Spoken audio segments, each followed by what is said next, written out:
એક સ્વરૂપમાં પૂતના માનું રૂપ લઈને આવી છે.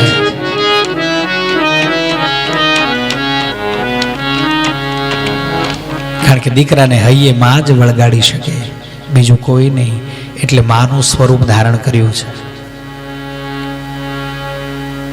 સારું, હવે ગઈકાલનું અને પરમ દિવસનું એક ચરિત્ર તમને યાદ કરાવું. આ પૂતના છે કોણ?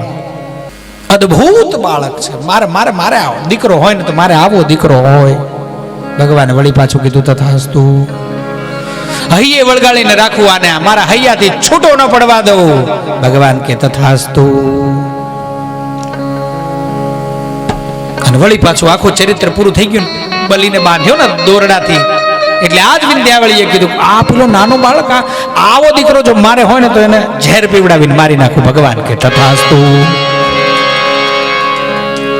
આ એ છે, આ એ પૂતના.